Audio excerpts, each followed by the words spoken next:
Bonsoir à tous, bienvenue dans votre émission, votre projet pour la Réunion. On va parler changement climatique avec notre invité Christophe Barbarini. Bonsoir. Bonsoir. Alors là, d'abord, votre association s'appelle Comité Pangar. Comité Pangar. Vous avez une Mon association. association personnelle Oui, s'appelle Solidarité Recours Pays. voilà. Et vous êtes tous dans un comité qui s'appelle donc le Comité Pangar. C'est ça. D'accord. Alors, sur les changements climatiques, votre posture aujourd'hui? Ma posture, elle est un petit peu. On s'est déjà croisés il y a quelques années déjà. Oui. Et j'étais déjà lanceur d'alerte il y a quelques années. Je reste aujourd'hui lanceur d'alerte parce que malheureusement, aujourd'hui, l'État ne communique pas suffisamment sur la réalité du changement climatique, ou en tout cas sur les conséquences qu'il aura sur le territoire réunionnais. Et puis on voit que des décisions au niveau européen ne va pas dans le bon sens, mais c'est au contraire, ne serait-ce que le retour sur certaines décisions qui avaient été prises. L'Europe est revenue sur ses positions. On ne peut pas dire que ça va dans le bon sens. Non, on peut être assez pessimiste par rapport à ce que l'Europe nous promet comme chemin, parce que je ne sais pas si vous vous rappelez, on se rappelle beaucoup de l'accord de Paris qui date de 2015, Ouais. qui devait permettre, on va dire, à l'ensemble de l'humanité de contrôler l'augmentation de la température. Et il s'avère en fait, scientifiquement maintenant, qu'on n'en est pas là du tout. Et D'autant que la France a aussi reculé sur cette posture. elle est contrainte de reculer, elle n'arrive pas encore à l'admettre. L'Europe a mis a changé le cadre et la France doit revenir sur cette. Et puis C'est il y a ça. pas mal d'industriels qui trouvent ces règles-là vraiment contraignantes. Alors oui, l'objectif de l'accord de Paris était très contraignant parce qu'il permettait de vraiment, en diminuant beaucoup la production de gaz à effet de serre, de rester dans un réchauffement qui était sous le 1,5 degré, sous plus 1,5 degré à l'horizon 2100. Et effectivement, ça a imposé beaucoup de changements sociétaux et les industries devaient suivre pour ne plus produire de voitures qui consomment de l'essence ou du gasoil. Et bien là, devant les besoins des industries, malgré le fait que ce réchauffement, il ne sera pas de 1,5 degré, il sera de plutôt 3 degrés à l'échelle mondiale, et ben malgré ça, il y a des portes qui sont réouvertes et la reproduction de voitures qui vont consommer encore des énergies fossiles. Même lorsqu'ils disent que les moteurs thermiques doivent cesser à l'horizon 2030, c'est, j'allais dire, c'est vraiment c'est illusoire, quoi. Les moteurs thermiques vont encore durer. D'autant que la production du pétrole ne cesse d'augmenter. C'était pas tant l'arrêt absolu de l'usage des moteurs thermiques, c'était l'arrêt de la production des moteurs thermiques. Donc la dynamique, c'était plutôt cessons l'industrie de création de nouvelles voitures thermiques, changeons de modèle de consommation d'énergie et créons par exemple les voitures électriques. Et c'est pour ça qu'on a eu un tel engouement ces dernières années sur la voiture électrique, c'est parce qu'elle était censée remplacer la création de nouvelles voitures thermiques. L'objectif, c'était pas d'arrêter l'usage des voitures qui sont déjà roulantes, hein. Ouais. Celles qui sont déjà roulantes, elles iront jusqu'à leur fin de vie et jusqu'à... Mais on voit bien que j'allais dire que le moteur thermique ne convient pas aux industriels et ne convient pas j'allais dire pour leur gain, pour les revenus que ça les apporte. On voit bien qu'ils sont toujours en train de chercher là où ils ont toujours le plus à gagner. Ouais. Et le moteur électrique n'est pas C'est certain. C'est certain, on se retrouve à confronter des intérêts industriels et des intérêts de rentabilité à court terme, avec des intérêts plutôt généraux et la société dans son ensemble. Normalement, c'est le rôle des politiques de trancher sur la sécurité de la population. Le rôle du politique est censé protéger la sécurité intérieure des populations. Le changement climatique, si on le laisse se dérouler comme il se fait maintenant, il va menacer très profondément toutes les petites îles comme la nôtre, comme la Réunion.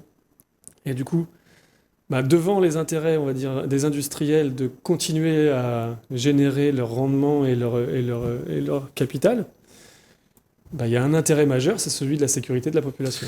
Et je ne sais pas si cette séquence dans la vie a été voulue.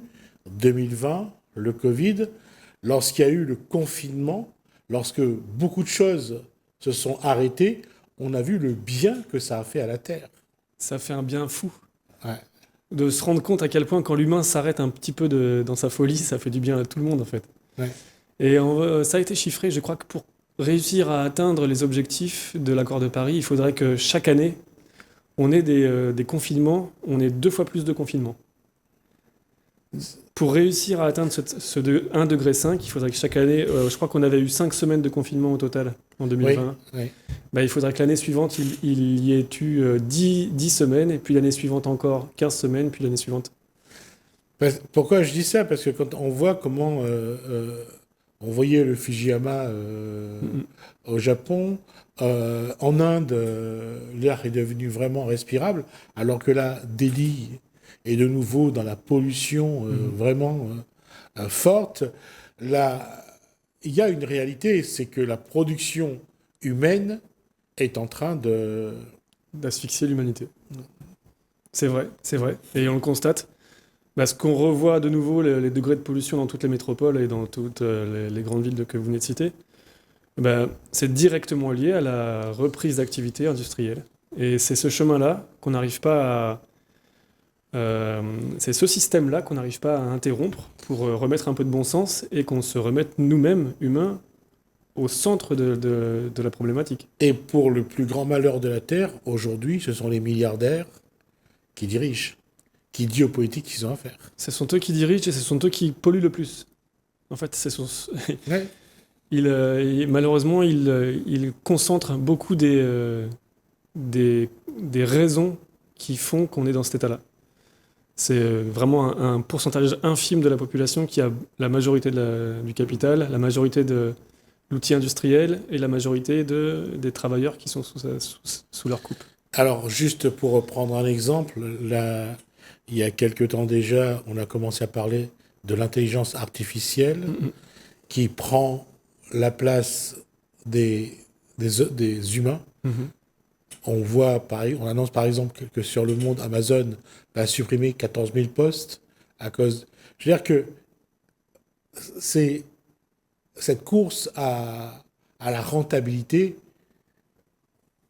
elle est vraiment en train d'empoisonner la Terre, quoi. Elle empoisonne la Terre et elle nous met surtout nous en danger.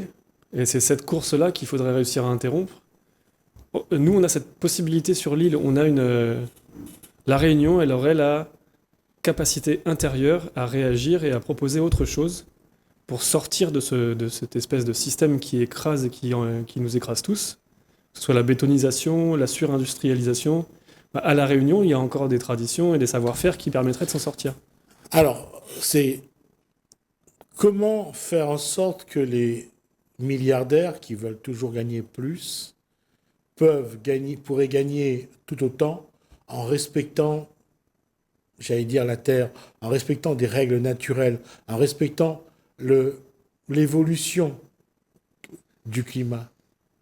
Alors moi, ma position dans les associations que je côtoie, c'est pas de m'adresser directement aux industriels, c'est de m'adresser à la personne morale de l'État. C'est à l'État français de s'assurer de la sécurité de sa population. On sait bien que les États, quel que soit le gouvernement, qui sont sous l'autorité des milliardaires. Dans ce cas-là, au lieu de s'adresser à l'État, il vaut mieux s'adresser à la population, parce que ceux qui peuvent encore essayer de protéger la Terre, c'est la population. C'est nous-mêmes, ouais. Mais c'est pour ça que je suis content que vous m'ayez invité avec mes camarades. C'est que ce matin, vous me donnez l'opportunité d'informer la population de ce qu'est la réalité du changement climatique à La Réunion. Ouais. Et peut-être que mes collègues en parleront aussi, mais les solutions sont vraiment locales.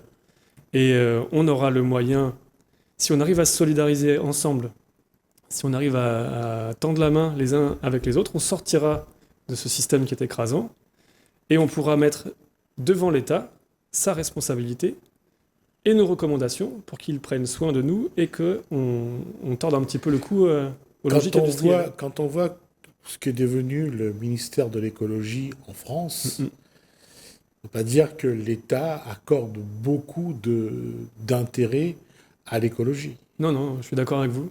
Et l'enveloppe budgétaire du ministère de l'écologie est décroissante.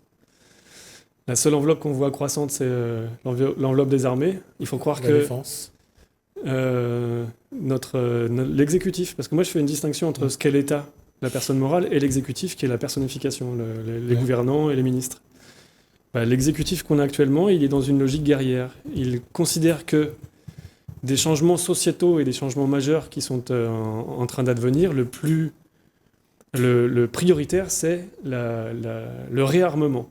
On entend beaucoup cet élément de langage. Si tout le monde s'appuie sur ce qui se passe entre la Russie et l'Ukraine, et j'allais dire, tout est fait pour créer un climat alarmiste et pour que tout le monde, on lance cette course à l'armement. Oui, c'est certain. Mais c'est toujours pareil, c'est pour relancer les logiques industrielles et pour permettre à une économie de...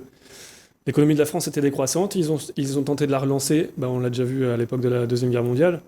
Ils tentent de relancer l'économie par l'accentuation de l'action guerrière et relancer l'industrie guerrière, enfin la production d'armes et tout. Mais cette solution-là n'est pas pérenne et n'est encore moins pérenne pour nous à La Réunion, puisque de toute façon, ce qui a toujours équilibré la balance commerciale française, c'est l'armement, c'est l'aviation. Oui. C'est ça qui a fait que la France avait un équilibre.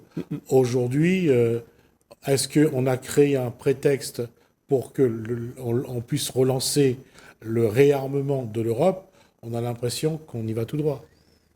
Ça ressemble à ça, oui. C'est un prétexte économique pour relancer une économie qui était un peu décroissante. Et seulement nous, les bombes auxquelles on sera sujet, ce sera sûrement pas les bombes d'un conflit mondial, ce sera des bombes climatiques. Ce qui nous pend au nez à nous, Réunionnais, enfin aux habitants de La Réunion, c'est du fait du changement climatique, c'est l'augmentation des risques cycloniques. Bah, on voit, le dernier en date, c'est Mélissa sur la Jamaïque, Haïti et les Caraïbes.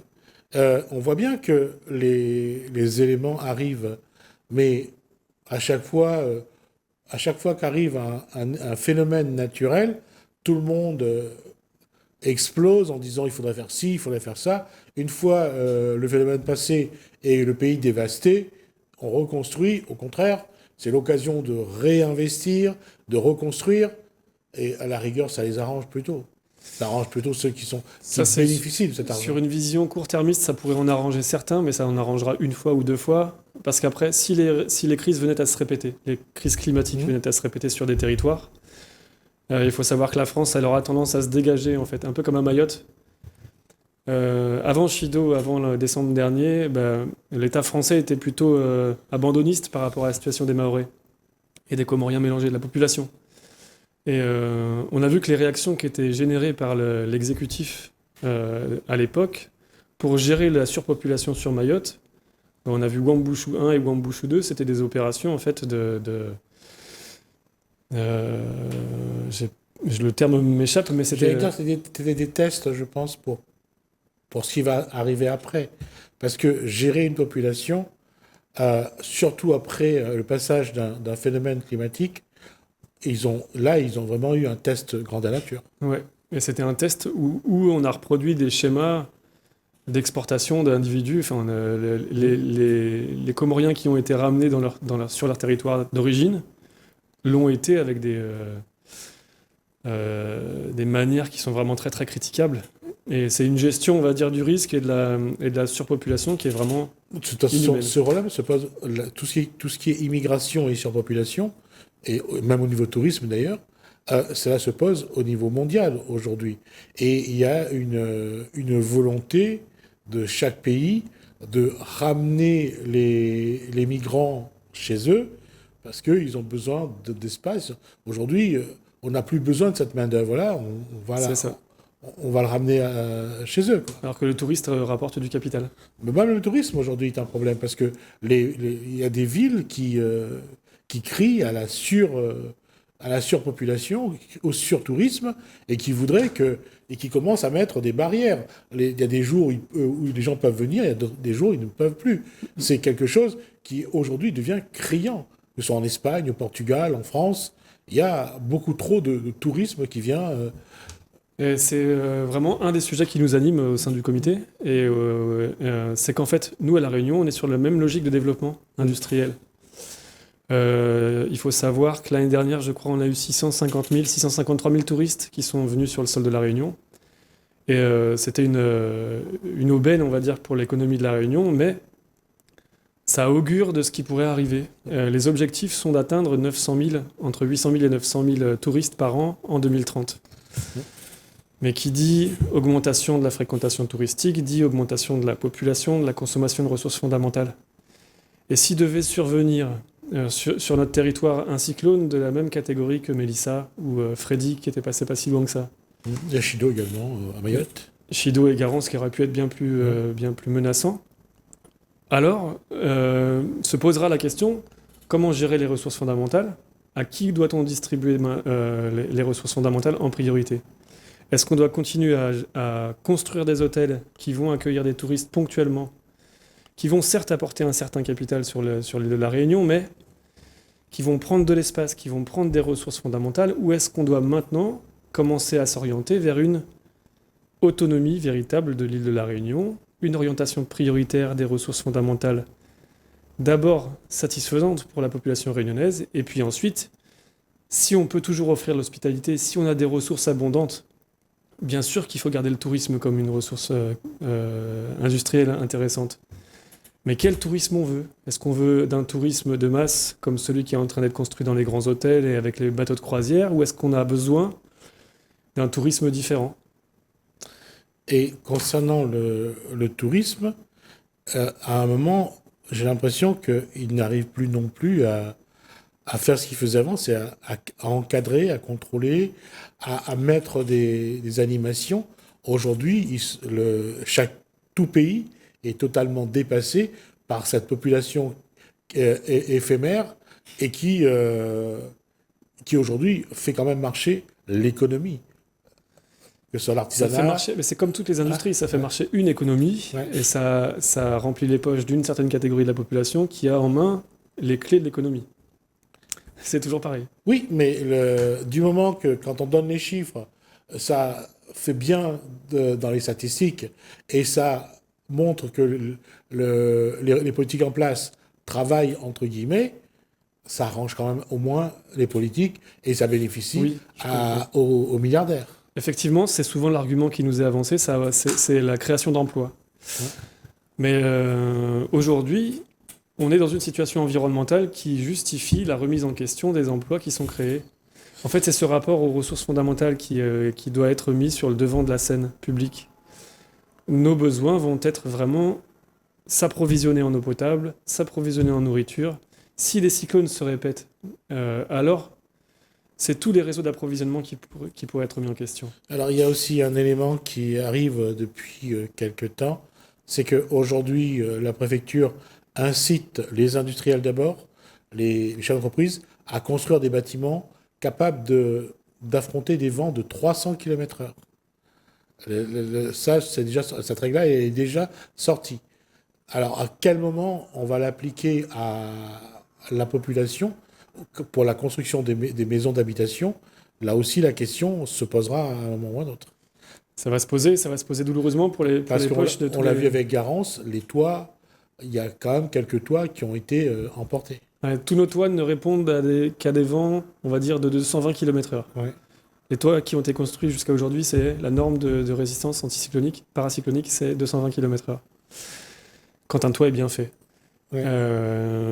Malheureusement, si on fait évoluer cette norme, ça voudra dire des matériaux toujours plus durs et plus solides. Et ça, au niveau de l'économie des familles, ça va être très compliqué de construire des bâtiments qui pourraient résister à 300 km/h de vent. Et c'est d'autant plus complexe parce que je n'ai pas l'impression que la population soit consciente des difficultés qui arrivent vraiment. Tout le monde, surtout ceux qui ont une belle maison, qui croient que leur maison est capable de résister à des vents de 300 km/h.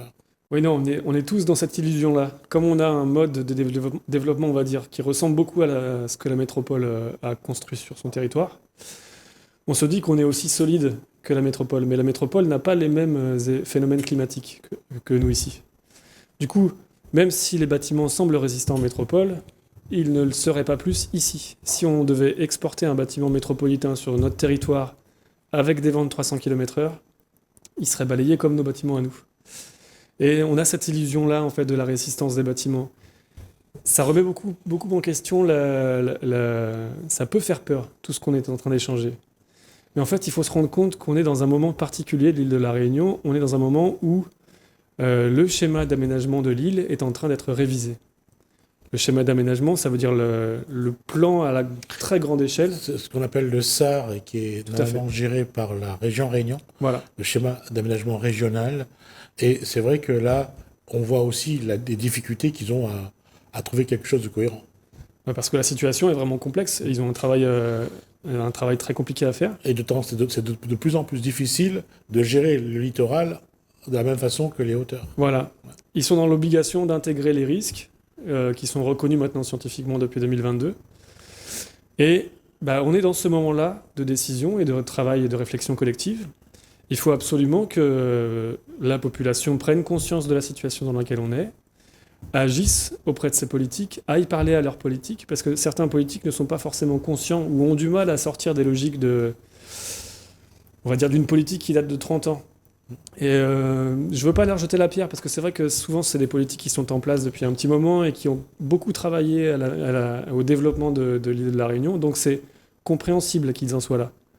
Mais aujourd'hui, les données sont ce qu'elles sont, le risque est ce qu'il est, il nous faut nous adapter véritablement, et du coup, comment on est devant un choix.